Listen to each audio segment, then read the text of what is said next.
Good morning, students. Today we will study our poem A Legend of the Northland. आज हम A Legend of the Northland study करेंगे. बेटा ये poem एक story वे में है, तो I am first telling the summary of this poem, the story of this poem. This poem tells the story of a woman who was turned into a woodpecker because of her greed and selfishness. ये story एक महिला के बारे में है, एक lady के बारे में है जो कि बहुत ज्यादा लालची थी, बहुत ज्यादा ग्रीडी थी और बहुत ज्यादा सेल्फिश थी, जिसकी वजह से कि उसको एक संत ने कर दिया. एंग्री हो गए उससे एक संत जो कि बैगिंग करने के लिए आए थे उसके गेट पर. तो उन्होंने उसको वुडपेकर बनने का अभिशाप दे दिया, जिसकी वजह से वो एक वुडपेकर बन गई. तो इस पोएम में एक लेडी अपने लालचीपन की वजह से, अपनी ग्रीडीनेस की वजह से और सेल्फनेस की वजह से एक वुडपेकर बन गई. It is a story caught in a cold region of the Northland. यह नॉर्थलैंड के एक कोल्ड रीजन, एक ठंडे रीजन की स्टोरी है. Where the days are very short, but the nights are very long. जहाँ पर की डेज, जो दिन होते थे, very short, बहुत छोटे होते थे, and the nights are very long, और जो रातें होती थी बहुत लंबी होती थी. It is the land where ship rangers pull the sleeves during snowfall, and the children look like bear cubs when covered with the flakes of the snow. ये एक ऐसे लैंड की स्टोरी है, एक ऐसी लैंड को इसमें बताया गया है जहाँ पर कि शिप रेंडर्स जो होते हैं वो स्नोफॉल में स्लीव्स मैंने गाड़ी खींचते थे, एंड जो बच्चे होते थे जब वहाँ पर स्नो गिरती थी तो वो स्नो में पूरी तरह से ढक जाते थे और बियर कप के समान दिखाई देते थे. The poet narrates the story to bring home some important lessons for the readers. इस स्टोरी में पोएट ने रीडर्स के लिए कुछ इम्पोर्टेंट लेसन्स छोड़े हैं, कुछ इम्पोर्टेंट मॉरल्स छोड़े हैं. तो क्या है कि वंस अपॉन अ टाइम, एक बार की बात है, the noble hearted saint Peter reached the house of a lady when she felt hungry. जो नोबल हार्टेड सेंट पीटर थे, सेंट पीटर एक घर पर पहुंचे जहाँ पर कि जब उनको भूख लगी तो वो बैगिंग करने के लिए यानी भीख मांगने के लिए एक गेट पर पहुंचे. ड्यूरिंग हिज वॉन्डिंग हिज प्रीचिंग, वो उस समय जबकि वो उपदेश देते हुए घूम रहे थे, उनको भूख लगी तो वे इस दरवाजे पर मांगने के लिए गए कि आज फॉर अ स्मॉल केक. उन्होंने वहाँ पर एक महिला खाना बना रही थी, उससे एक स्मॉल केक, एक छोटी सी रोटी मांगी. But the lady was so greedy that she could not give away even a small one. लेकिन जो महिला थी वो इतनी ज्यादा ग्रीडी थी, इतनी लालची थी कि वो उसे एक छोटी सी रोटी भी नहीं दे पाई. So she prepared the smallest one as small and thin as the water. और उसने इसलिए एक ऐसी रोटी बनाई जो कि बहुत ज्यादा पतली थी, जितना पतला पानी होता है, to give it to the sun. सन को देने के लिए. Who got angry with her, जो कि उससे नाराज हो गए. He could not bear with the greediness and the selfishness of the lady. वो उस लेडी की ग्रीडीनेस और सेल्फिशनेस को सहन नहीं कर पाए. He cursed her to become a woodpecker. उन्होंने उसको एक वुडपेकर बनाने का अभिशाप दे दिया. So that forever she should have to peck her food from the wood. ताकि वो हमेशा अपने भोजन को वुड से, लकड़ियों से ही ढूंढती रहे. Who is woodpecker? क्या होता है बेटा woodpecker? Woodpecker is a type of bird. Woodpecker is a type of bird. करता रहता है अपनी चोंच, and it makes hole and keeps its beak into the tree bark.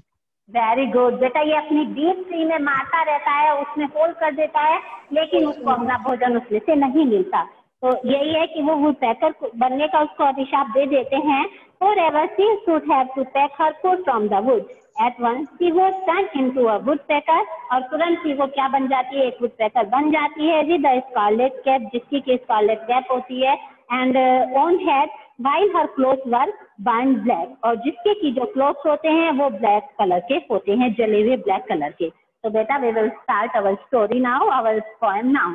We will explain it. Away, away in the northland, where the hours of the day are few. Away, away in the northland. Northland की story बताई गई है कि Northland में एक cold region में की story बताई गई है कि वहाँ पर जो डेज आर फ्यू, जो दिन के जो डेज आर्स होते थे आर फ्यू, बहुत कम होते थे। And the nights are so long in winter, और सर्दियों में जो नाइट्स होती थी बहुत ज्यादा लंबी होती थी। That they can not sleep them through, इतनी लंबी होती थी कि उनमें पूरी रात आसानी से नहीं सोया जा सकता था। Where they harness the swift reindeer to the sledge then it snows, और जब वहां पर बस गिरती थी तो जो रेंडियर होते थे वो अपनी गाड़ी को स्नो में खींचते थे। And the children look like देयर cubs in their funny furry cloth, और वहां पर जब बर्फ गिरती थी तो बच्चे क्या थे, फनी फरी क्लॉथ पहनते थे, फर वाले क्लॉथ पहनते थे। और वो कैसे दिखाई देते थे, ठंड से छिपने के लिए हम फर वाले क्लॉथ पहनते हैं, तो बच्चे कैसे दिखाई देते थे, डियर कप्स के समान दिखाई देते थे।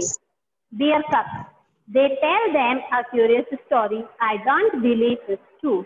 तो यहाँ पर उसमें एक स्टोरी बताई गई है, उस स्थान पर रहने वाले लोगों की एक कहानी बताई गई है, और पोएट कहते हैं कि आई don't believe it is true, मुझे विश्वास नहीं है कि ये कहानी ट्रू है और फॉल्स है, कहानी सही है या गलत है।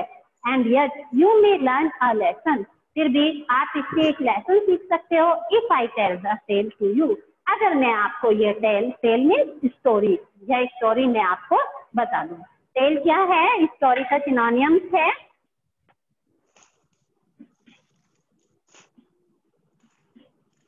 story.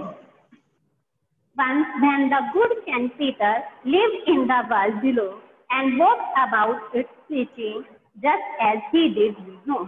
कहानी बताई गई है कि एक सेंट पीटर थे जो कि वर्ल्ड में live in the world below रहते थे, एंड वॉक अबाउट, और वो प्रीचिंग माने टीचिंग, सरमोनाइज करना, प्रीचिंग माने उपदेश देना, प्रीचिंग इट मीन्स टीचिंग, यानी उपदेश देते हुए घूमा करते थे। Just as he did you know, आपको पता ही है कि सेंट पीटर उपदेश देते थे। He came to the door of a cottage, वो एक कॉटेज की एक डोर पर आए, एक दरवाजे पर आए, कॉटेज में झोपड़ी के दरवाजे पर आए। इन ट्रेवलिंग राउंड द अर्थ का राउंड लेते हुए यानी घूमते हुए वो एक कॉटेज पर पहुंचे। Where a little woman was making cake and baking them on the earth, जहाँ पर की अर्थ होता है, हार्थ होता है, एक अंगीठी होती है, भट्टी जिसे फाइनेंशियल वगैरह कहते हैं, कि जहाँ पर एक लिटिल वुमेन, एक महिला वॉज मेकिंग केक बना रही थी और उन्हें अंगीठी पर सेक रही थी। And being Saint with fasting for the day was almost done, और वो बहुत ज्यादा क्या हो गई थी, लगभग ऐसे लग रही थी, being Saint with fasting for the day was almost done. जो सेंट पीटर थे वो पूरे दिन उन्होंने कुछ नहीं खाया था, तो वो क्या हो रहे थे, ऑलमोस्ट अनकॉन्शियस हो रहे थे, फेंट से हो रहे थे, फेंट मीन्स अनकॉन्शियस, बेहोश से हो रहे थे। He asked her from her store of cake to give him a single one, उन्होंने उस महिला से कहा कि तुमने बहुत सारी रोटी बना ली है, स्टोर कर ली है, तो प्लीज इनमें से एक रोटी मुझे दे दो। So she made a very little cake, but as its baking lay, she looked at it and thought it seemed too large to give away. तो उन्होंने फिर क्या किया, एक छोटी सी, जब उन्होंने उनसे रोटी मांगी तो उन्होंने छोटी सी रोटी बनाई उनको देने के लिए, और लेकिन जब वो उसको सेक रही थी तो उन्होंने फील किया कि यह रोटी थोड़ी मोटी सी है, it look and thought it seem too large to give away, ये तो थोड़ा बड़ी सी रोटी है, मुझे तो इससे भी छोटी सी रोटी बनानी चाहिए, इसमें इतनी सी रोटी उसको देने के लिए बनानी चाहिए। Therefore she needed another, इसलिए उन्होंने निर्मित आटा गूंथना, दोबारा से आटा गूंथा, and still a smaller one, और उससे भी छोटी रोटी बना दी। अब इससे छोटी रोटी वो कितनी बनाएंगे, इतनी रोटी उसने बना दी। And it look then she turned it over as large as the first had done, और जब उन्होंने उस रोटी को पलटा तो वो भी ऐसी ही लगी जैसी कि पहली रोटी थी, तो उन्होंने वो रोटी भी उसको नहीं दी। Then she took a tiny scrap of dough means क्या होता है, आटे की लोई होती है, तो फिर उन्होंने थोड़ी सी छोटी सी डो ली, छोटी सी आटे की लोई ली, एंड रोल्ड इट फ्लैट, और उसको रोल करती रही जब तक कि वो फ्लैट नहीं हो गई। And bake it thin as a wafer, और उसको इतनी वेफर मीन्स एक पापड़ के समान इतनी पतली बना ली जितना कि पापड़ होता है, और उसको सेका। But he couldn't part with that, लेकिन वो भी रोटी वो उसको नहीं दे पाई। और she said my cakes that seem too small when I eat to them myself, उसने कहा कि जो मेरी केक्स हैं, जो मेरी रोटी हैं, वो बहुत ज्यादा पतली दिखाई दे रही हैं। When I eat of them my self, जब मैं उन्हें अपने आप ही खाती हूँ, and yet too large to give away, so she put them on the shelf. और वो कहती है कि लेकिन जब मैं उन्हें किसी दूसरे को देती हूँ तो वो मुझे बड़ी दिखाई देती हैं.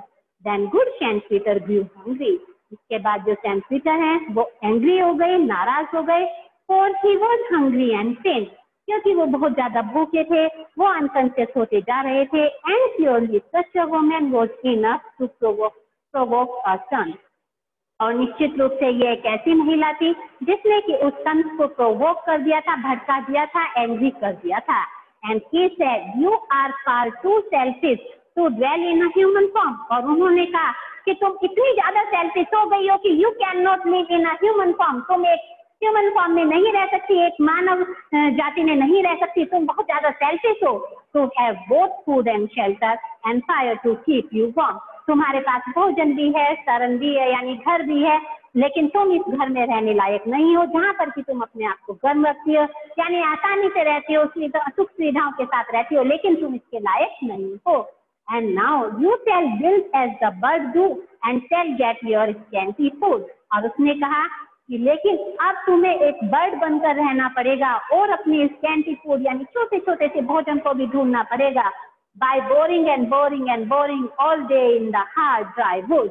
पूरे दिन तुम्हें एक लंबी सी हार्ड ड्राई वुड, सूखी हुई लकड़ी में boring and boring and boring चोंच मारती रहोगी, चोंच मारती रहोगी, चोंच मारती रहोगी. एक बर्ड बन के अपने भोजन के लिए हमेशा उसमें चोंच मारती रहोगी. Then up she went to the chimney, never speaking a word. और ऐसा कहते ही वो एक बर्ड बन गई और चिमनी के ऊपर उड़ गई, मतलब एक चिमनी तक पहुंच गई. उसने एक वर्ड भी नहीं कहा.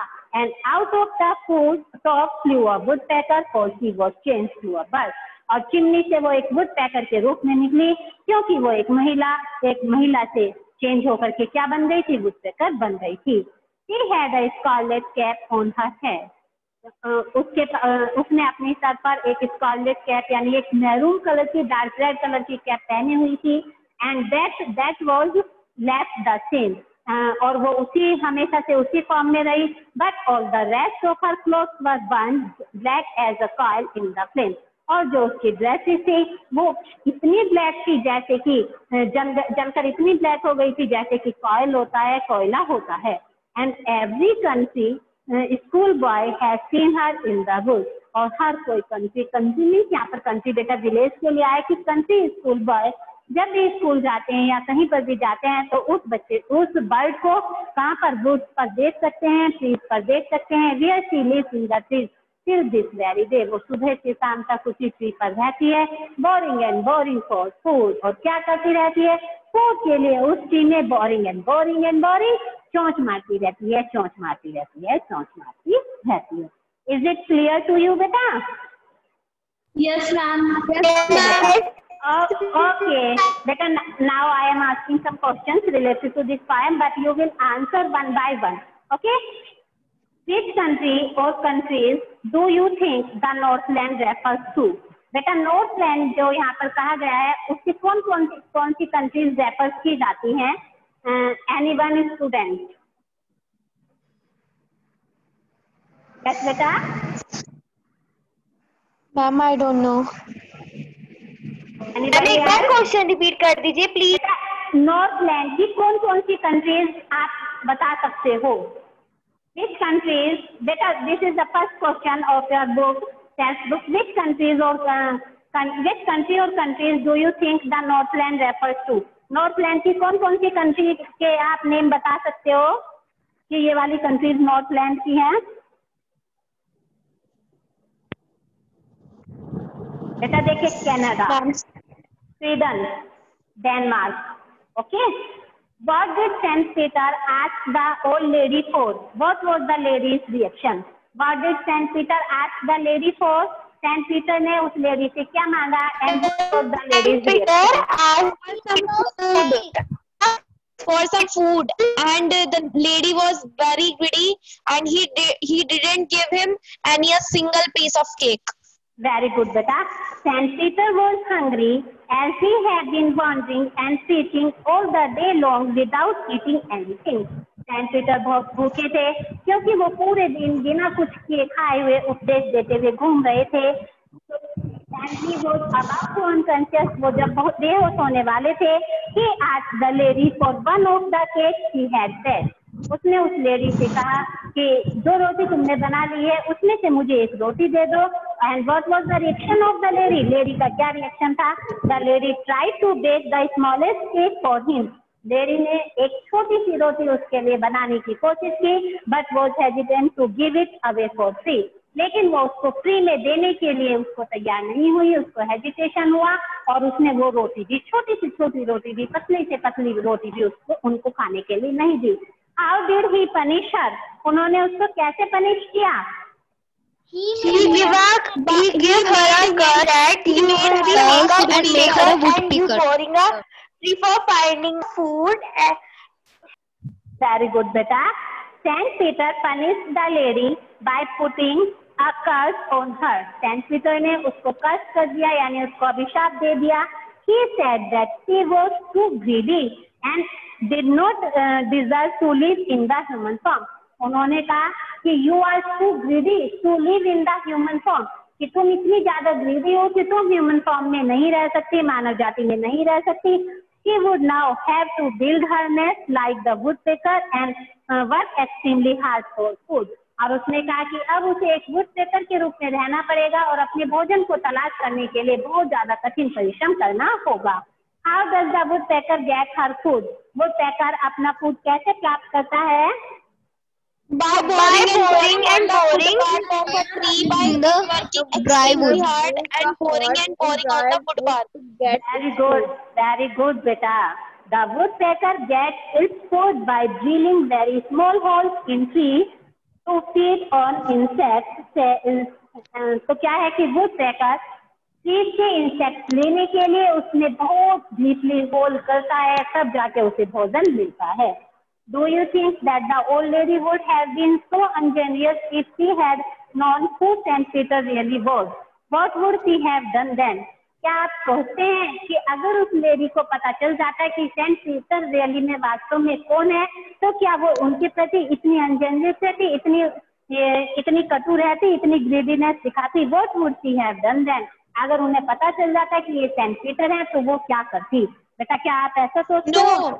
हाँ, very good. No, she could not have been so ingenuous to the Saint Peter, and she would give whole the cake to the Saint Peter and wait for the gift. Very good, बेटा.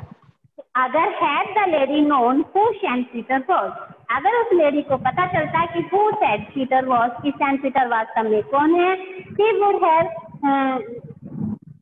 behave completely different. वो बिल्कुल इससे बिल्कुल different behave करते. Instead of being ingenious, she would have taken very good care of Saint Peter. उनके प्रति उदारता न दिखाते हुए, अभी उसने उनके प्रति उदारता नहीं दिखाई थी, तो वो उनके प्रति क्या करती, उनकी बहुत ज्यादा अच्छे से देखभाल करती, उन्हें अच्छे से अपने घर में बुलाती, खाना खिलाती. She would have tried to please him in every way possible. और हर तरीके से वो उनको please him, खुश करने की कोशिश करती.